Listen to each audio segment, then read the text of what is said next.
Hola, ¿cómo estás? Quiero brindarte un cariñoso saludo, un saludo en el nombre de nuestro Señor Jesucristo y seguir conversando contigo, seguir analizando junto a ti y seguir mirando lo que hemos estado haciendo a través de esta revisión del libro del Apocalipsis, donde primeramente hemos querido mirar a Jesucristo en su propia revelación. Lo primero que mencionamos cuando comenzamos esta serie temática sobre el Apocalipsis, dijimos que el Apocalipsis no es un libro velado, no es un libro oculto, no es un libro atemorizante, sino que es un libro lleno de esperanza, porque es la revelación propiamente de Jesucristo. No es un libro escondido, es un libro, perdón, como dije en una primera instancia, es un libro revelador, es una velación. Se abre el velo, se abre la cortina para que Jesucristo se presente como quien Él realmente es.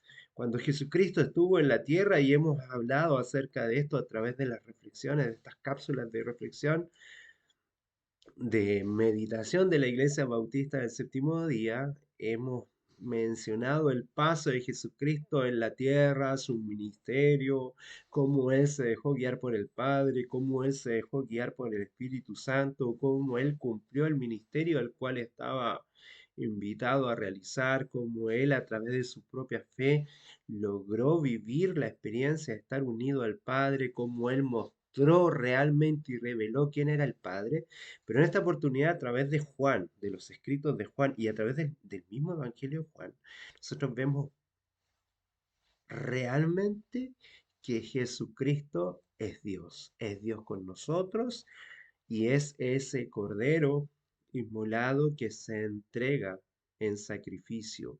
Así como muchos han estudiado la doctrina quizás del santuario y ven en algunos sellos importantes ahí, yo quiero decirte que lo más importante del santuario es la expiación del Cordero.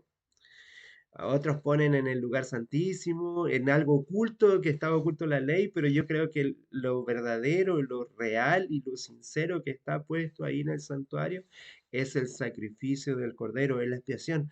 Mira qué importante, que incluso una vez en el año había un día llamado el día de la expiación, el Yom Kippur, y siendo que en la vida del pueblo de Israel, el sacrificio de expiación era constante, era un sacrificio diario, pero incluso había un día especial que era llamado el día de la expiación. Pero volviendo al tema del Apocalipsis, hemos estado revisando los capítulos y cómo hemos revelado ahí y cómo podemos ver y cómo se presenta el capítulo del Apocalipsis desde el inicio, que es la revelación de Jesucristo. Pero en una segunda parte también queremos, y hemos estado mirando del capítulo 8 en adelante, que también hay otra misión del libro del Apocalipsis, que es contarnos el desenlace de la historia, el desenlace de nuestra historia humana, porque la historia de nuestro Dios será por la eternidad. Y esa es la invitación que el Señor nos hace. Hemos estado mirando desde el capítulo 8, 9, 10 y el 11, principalmente hasta ahora, que Jesucristo se revela también a través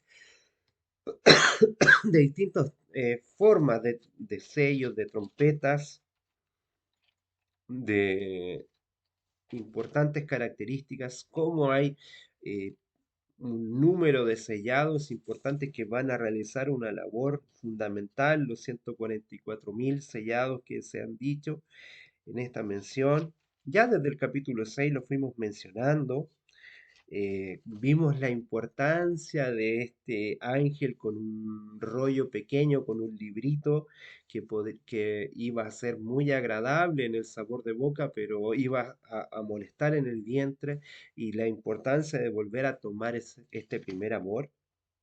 Y hoy quiero invitarte a que podamos mirar el capítulo 12. Lo primero que te quiero pedir es que tú mismo puedas hacer una lectura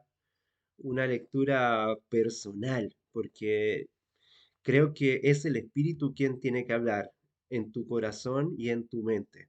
Nosotros como cristianos quizás queremos entregar un mensaje para ti, pero principalmente que sea el Espíritu del Señor, el Espíritu de Dios que hable a tu corazón a través de tu propio estudio. Mi invitación primera es que hagas un estudio personal del capítulo 12, del capítulo 12 del libro de la revelación de Jesucristo, del libro del Apocalipsis, que se titula La mujer y el dragón. Para poder comenzar con esta reflexión, quiero invitarte a que puedas posicionarte en este mismo capítulo, en el capítulo 12 del libro de Apocalipsis, y podamos leer como texto básico, como texto de introducción, como texto que nos va a guiar esta reflexión, esta meditación cristiana, el versículo 13. Entonces vamos a leer el capítulo 12, versículo 13 del libro de Apocalipsis, que dice lo siguiente. Y cuando vio el dragón que había sido arrojado a la tierra, persiguió a la mujer que había dado a luz al hijo varón. Con este pequeño mensaje, que ya es revelador en sí, quiero invitarte a que, Espíritu de Dios, tu lectura, la interpretación que el Espíritu de Dios pueda poner en tu corazón y el mensaje que quizás te pueda compartir como reflexión para que sea nuestro Dios, el Espíritu de Dios, obrando en tu corazón para que Él te lleve a toda verdad. Y toda verdad es Jesucristo. El Espíritu no habla de Él mismo, sino que va a hablar de Jesucristo. Eso lo dijo ya Pablo. Eso lo dijeron los apóstoles. Eso lo dijo Juan. El Espíritu no habla de sí mismo, sino que habla de Jesucristo. Con esta introducción vamos a pedir la dirección del Espíritu de Dios por medio de la oración en los méritos de Cristo, porque Él es el único que tiene los méritos para que tú y yo podamos proclamar un mensaje de salvación, una salvación que no está puesta en doctrinas, que no está en rituales, que no está en una creencia, sino que está puesto en una persona, la persona de Cristo mismo. Te invito a que podamos orar. Querido Padre Celestial, tú que eres bueno, tú que eres bondadoso, tú que eres sabio y que te has revelado en la figura de tu Hijo, Señor, permítenos aprender y conocerte aún más. Gracias por los mensajes que tú has dejado a través de la revelación de tu escritura, principalmente en este libro que por mucho tiempo el mundo cristiano, los, los hombres del Señor, hombres como yo y como otros, hemos mirado equivocadamente y hemos pensado que es un libro que oculta un mensaje, pero al contrario, es un libro que te muestra cómo tú, tal cual eres, Dios mismo y poderoso. Y principalmente que quieres venir a nosotros para vivir con nosotros por la eternidad. Un libro lleno de esperanza, lleno de símbolos y de advertencias para que podamos realmente gozarnos en el regalo que tú has hecho de nuestra salvación. Señor, acompáñanos para ser no solamente oidores de la palabra, sino que podamos llevar este mensaje para, como decíamos en el primer capítulo, para que nosotros, como mensajeros de tu palabra, podamos cumplir las cosas que están acá escritas y tú puedas estar con nosotros nuevamente, pero ya ahora por la eternidad. Gracias te damos y agradecemos porque el Espíritu, tu Espíritu Santo, nos entregará toda revelación, toda verdad y nos sellará en la ley del amor. Todo te lo agradecemos en tus méritos también. Amén y amén.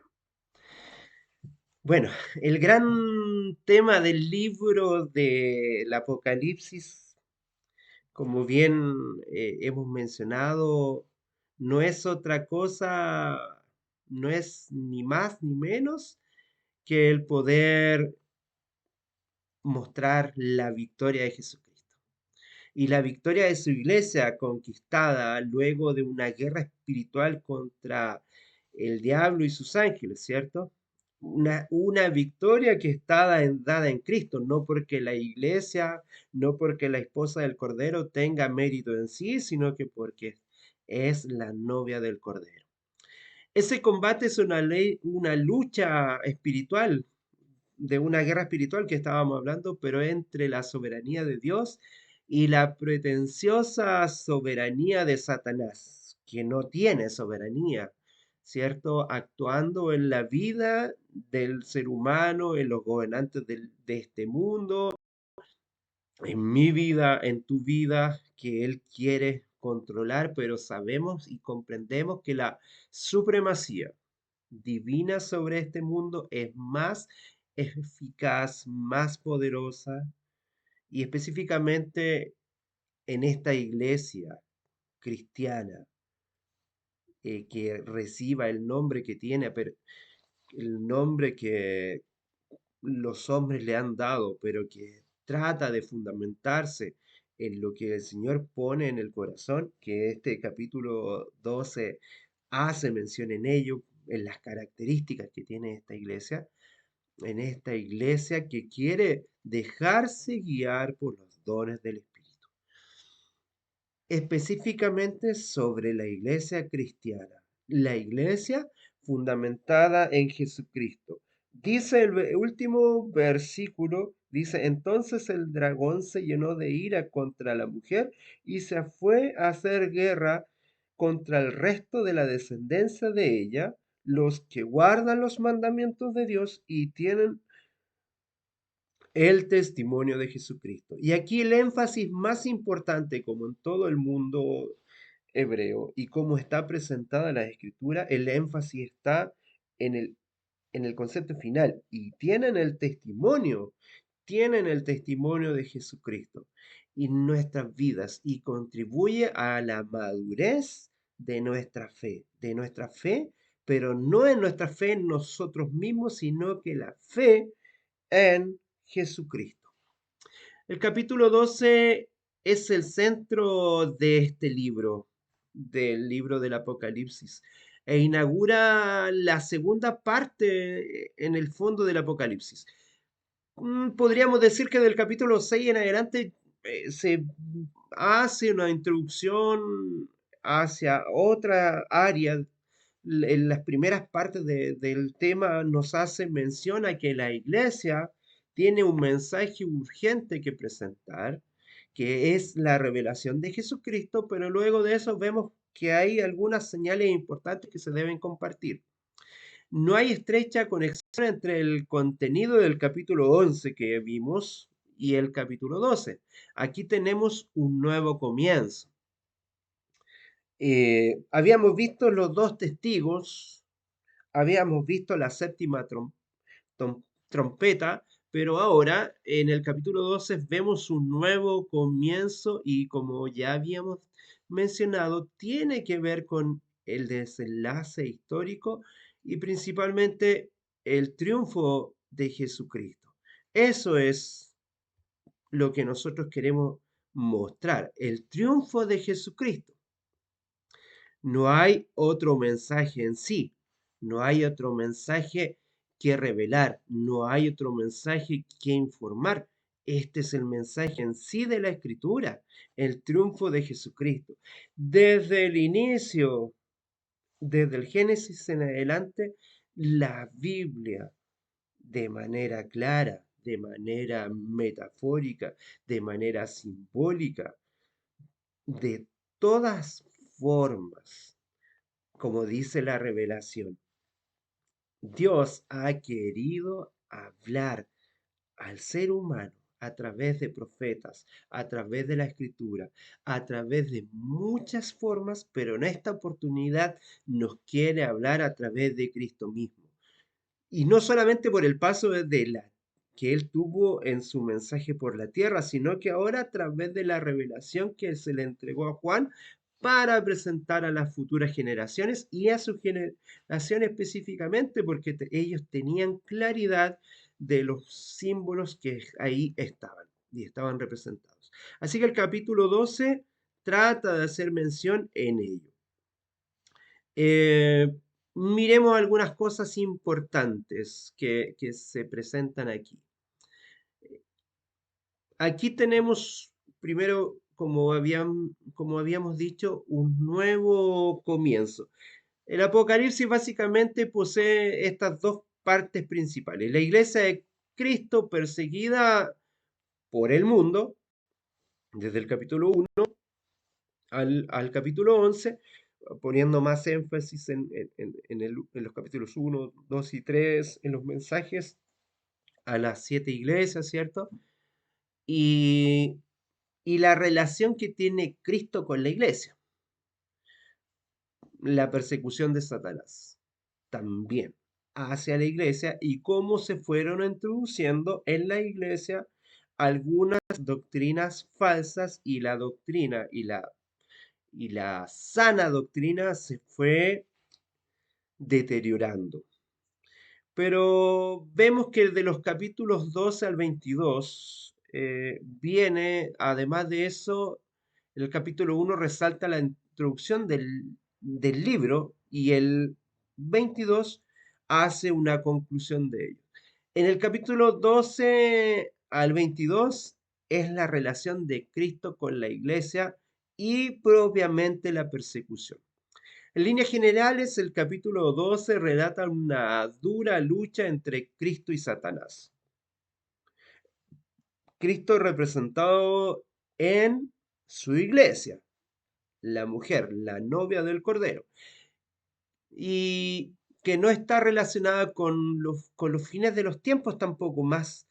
En este caso va totalmente más allá de los límites mortales y normales del tiempo y del espacio.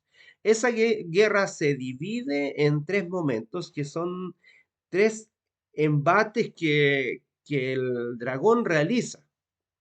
Miremos estos tres momentos. Primero, contra Dios y el Mesías. Desde el versículo 1 al 6 podríamos decir que la guerra está centrada, estos embates del enemigo están centrados contra Dios y contra el Mesías, desde el versículo 1 al 6. Luego viene desde el 6 o sea, del 7 en adelante, es contra Miguel y sus ángeles. Del 7 al 12 está centrado la lucha contra el ángel de Jehová, Cristo mismo. Y luego de eso, podríamos decir que la tercera etapa, desde el versículo 13 en adelante, desde el 13 en adelante, está centrado el capítulo en lo que nosotros podríamos decir que es contra la mujer, o sea, contra la iglesia de Cristo. En todos casos, en estos tres momentos de embates espirituales, en todos el dragón fue derrotado. Mira qué impresionante. Esto es, primeramente, te lo digo y te lo menciono para que no te asustes, porque muchas veces desde el mundo cristiano, y lo más terrible es que desde el mundo cristiano, desde iglesias fundamentalistas, de algunas iglesias que muchas veces con amor, con celo en el Señor, lo hacen de una manera equivocada. eh, y buscan atemorizar a las personas para que se arrepientan, para que busquen en el Señor este consuelo y no ven estas tres etapas de la batalla, estos tres momentos espirituales de guerra que en los tres momentos del dragón es derrotado. Primero, contra Dios y contra el Mesías es derrotado Satanás, el dragón. Luego contra Miguel también es derrotado. Y en el tercer momento contra la mujer, desde el versículo 13 en adelante, también es derrotado Satanás. En todo momento histórico y en todo momento, Satanás siempre ha perdido. Pero muchas veces la iglesia cristiana ha hecho mención y ha puesto más énfasis en Satanás que en la victoria de Cristo en estos tres momentos. Cristo con el Padre, Cristo como ángel batallando en el cielo y Cristo apoyando a la mujer en la iglesia en los tres momentos. La victoria es de Cristo. La victoria siempre va a ser del Señor. La victoria siempre será de Él. Y eso es lo más extraordinario. En todo momento, en todos los tres momentos que están presentados estos mensajes, del versículo 1 al 6, del 7 al 12 y del 13 en adelante, en cada momento vemos la derrota del dragón. Y otros están muertos de miedo. Iglesias enteras están muertas de miedo contra el dragón. Y acá vemos que el Señor ha vencido. Esto es solamente para introducir el tema. Y vamos a seguir analizando los principales personajes mencionados. Vamos de a poco, vamos mirando, pero esto es primeramente eh, un mensaje para ti y para mí.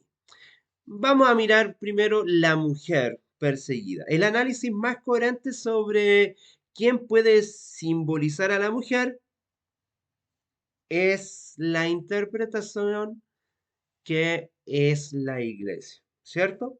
No se debe confundir con una iglesia institucional o una iglesia que tiene un nombre y que se asume la única iglesia verdadera. La iglesia en cuestión es una iglesia que representa a un solo cuerpo, que representa al cuerpo de Cristo, una sola familia, a través de la historia, como mencionamos en el mensaje de las siete iglesias. La iglesia en cuestión es un solo cuerpo. Pablo proporciona en este sentido la llave para el significado de la mujer celestial cuando habla de la Jerusalén celestial, de la Jerusalén de arriba, la madre del pueblo de Dios en la tierra. Cuando dice en Gálatas 4:26, dice, pero la Jerusalén celestial es libre y esa es nuestra madre. Es una iglesia libre. ¿Te has preguntado, tu iglesia te da libertad? ¿En la iglesia que tú participas te permite la libertad de presentar a Cristo en el mensaje de la revelación? ¿Te da la libertad de interpretar la Biblia a través de lo que el Espíritu le dice a las iglesias? Como comienza a hablar el mensaje de las siete iglesias. ¿Es verdad? En cada uno de los mensajes de las siete iglesias dice, el que tiene oído, oiga lo que el Espíritu dice a las iglesias. Y ese ha sido un poco el mensaje en nuestra imagen que presentamos para que poder presentar cada uno de los videos que hemos estado hablando sobre el Apocalipsis. El que tiene oído, oiga lo que el Espíritu dice a las iglesias. Y es así que en cada una de las siete iglesias del Asia Menor está puesto este mensaje. Es interesante. Y te lo pregunto nuevamente. ¿Tu iglesia, que se denomina cristiana, tiene un espíritu de libertad o un espíritu coercitivo que te limita y que te hace pensar de una sola forma? ¿Cuál es el espíritu verdadero ahí? ¿No será el espíritu de Babilonia el que no te deja y el que no te da libertad para interpretar las escrituras a través del Espíritu Santo? Porque muchos dicen que Babilonia, el espíritu de Babilonia es una falsa doctrina.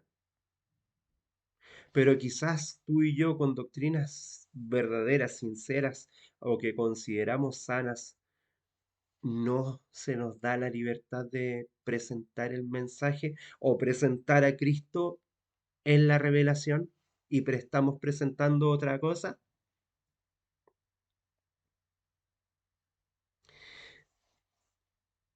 Ella, la iglesia, como bien habíamos dicho, y que Pablo lo menciona en Gálatas 4:26, ella fue la madre del Israel verdadero en el Antiguo Testamento y del pueblo del Mesías en el Nuevo Testamento.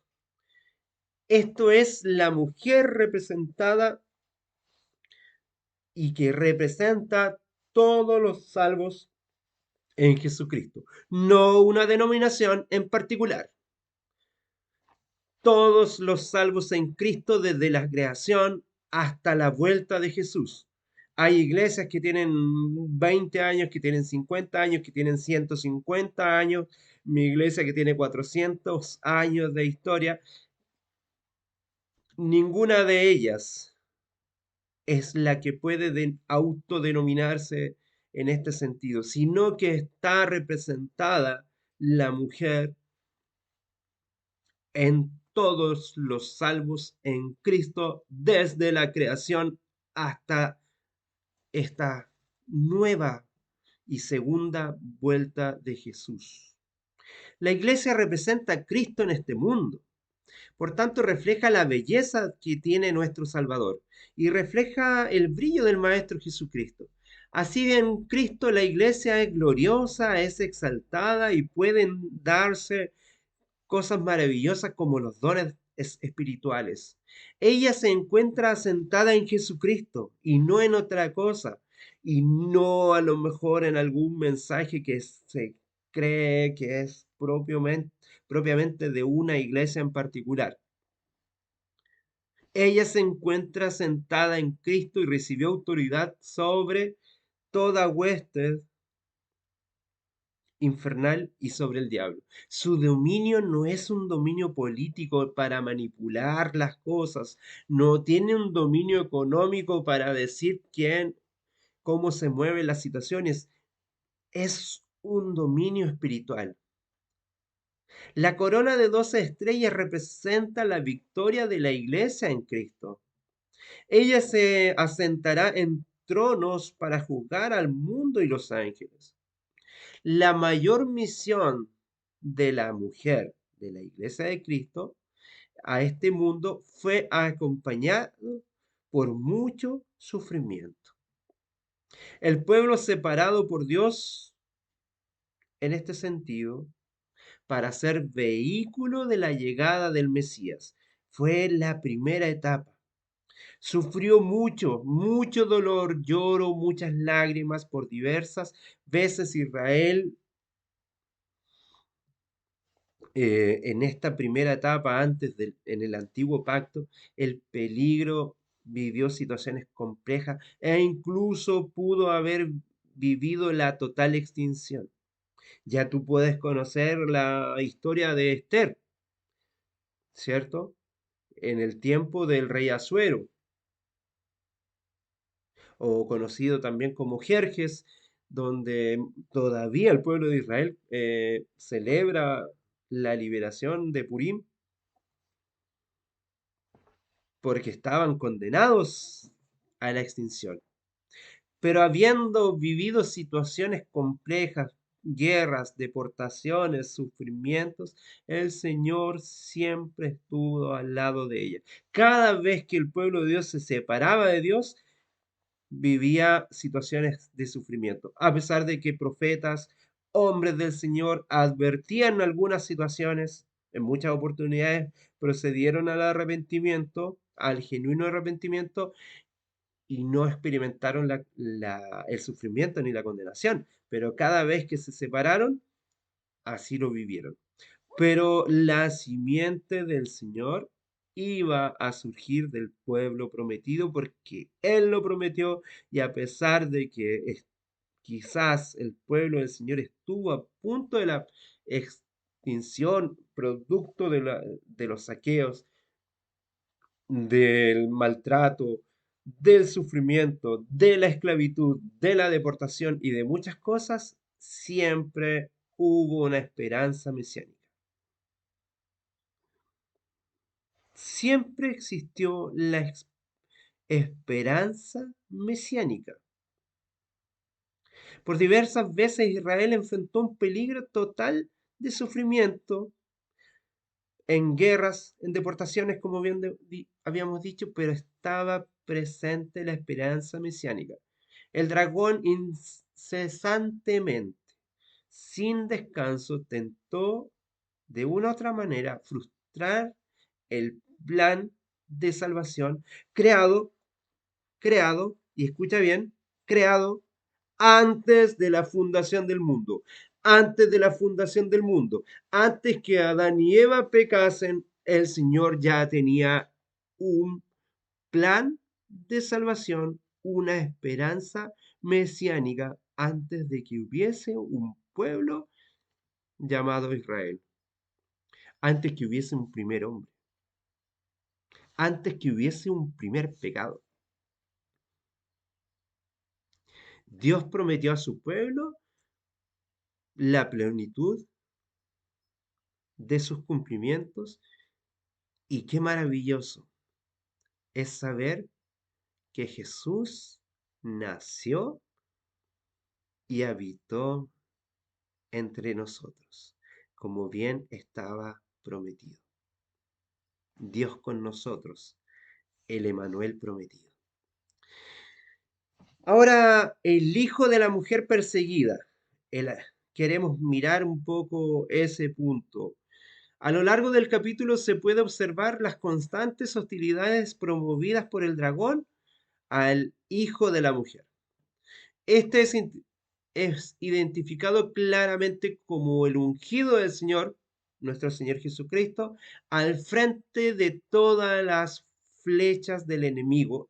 El Mesías de todas maneras vence. ¿Y cómo vence el Señor? Vence de una manera extraordinaria. Cuando tú y yo vemos una película, cuando tú y yo leemos un libro, cuando tú y yo especulamos sobre el final de una novela, lo que sea, el vencedor siempre derrota a sus enemigos de una forma distinta a la de Jesucristo. Jesucristo vence haciéndose humilde, entregando su vida y experimentando la muerte, entregándose en pleno sacrificio. ¿Qué Dios más grande que se hace pequeño se presenta en un humilde carpintero y a través de una entrega, de vivir el sufrimiento, de experimentar, por decirlo, la burla, experimentar quizás hasta el abandono total, la laceración, el sufrimiento, la indiferencia de sus propios seguidores, aún así vence al pecado. Y vence al pecado a través de su resurrección. Para mí es maravilloso. En el verso 6, al narrar que el Hijo fue arrebatado para Dios hasta su trono, es la manera viva que Juan presenta y constata la victoria del ungido de Dios sobre todas las tentativas de Satanás, de todas las tentativas de Satanás para destruirlo. Por tanto, la descripción en este sentido del Hijo no es en sí su humillación, pero sí su exaltación. El Hijo que nació es el Rey que tiene el cetro en las manos, su reinado es universal e irresistible. Juan relata que hay fiesta en el cielo, pues han llegado ya la salvación y el poder y el reino de nuestro Dios, ha llegado ya la autoridad de su Cristo. Así así lo dice en el verso 10. Ahora ha venido la salvación, el poder y el reino de nuestro Dios.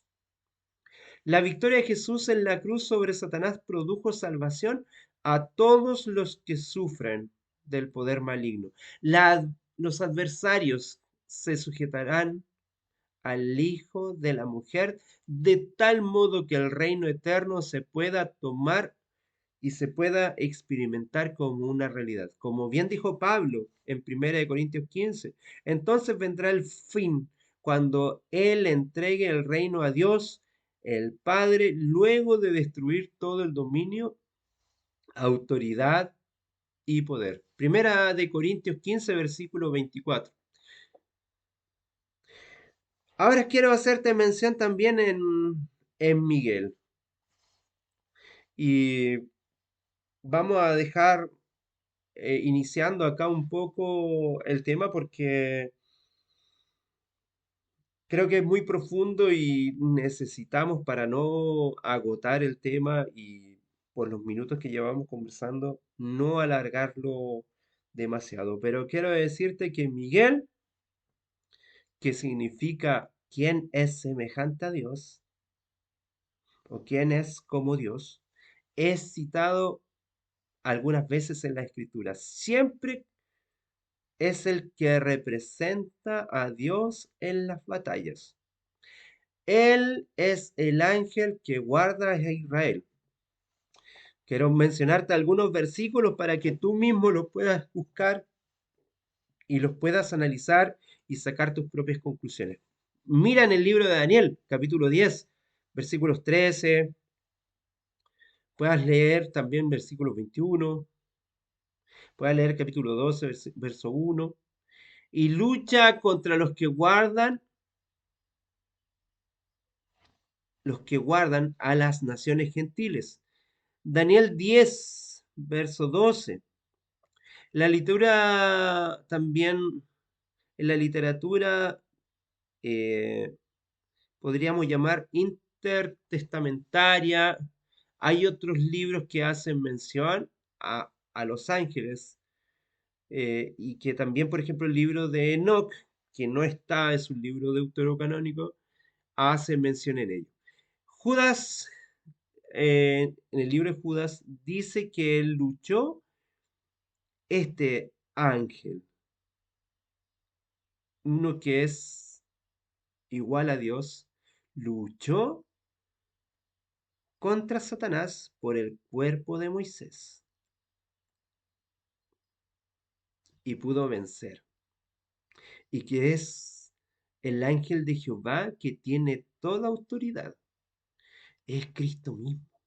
En este pasaje del Apocalipsis, Miguel es el defensor del pueblo de Dios como un todo contra el poder maligno de Satanás.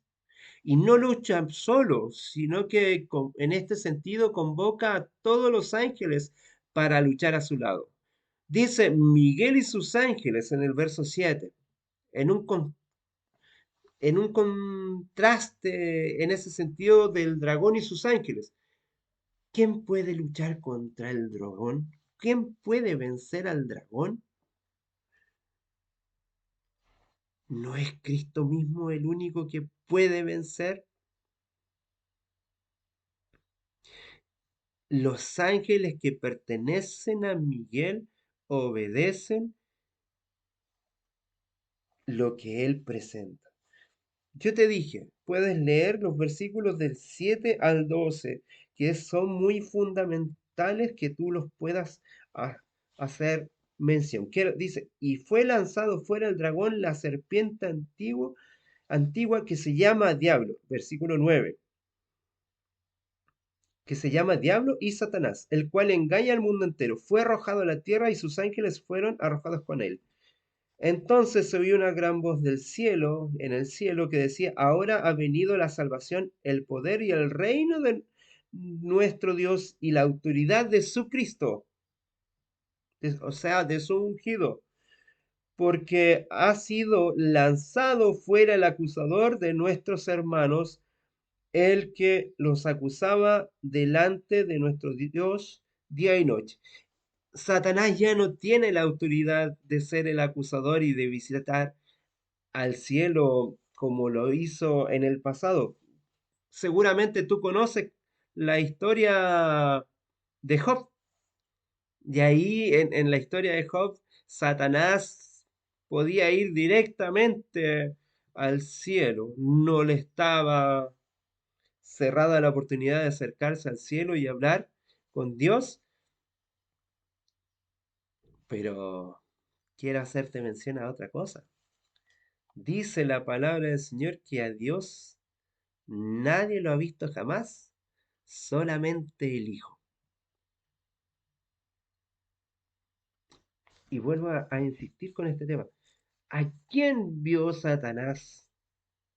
¿A quién vieron los hombres inspirados por Dios que pensaron que vieron a Dios? Si la revelación verdadera de las Escrituras nos dice que a Dios nunca lo ha visto nadie jamás, sino que solamente el Hijo. ¿Quién es el que pudo expulsar al dragón y sus ángeles del cielo? Cristo mismo, quien es la revelación de nuestro Dios. Tanto tiempo he estado con ustedes y aún no saben quién es mi Padre. Que el Señor te bendiga grandemente y te invito a la segunda parte de este mensaje. Que el Señor ponga en ti la paz, ponga en ti el entendimiento y como decimos nosotros, que el Señor te bendiga, gracia y paz.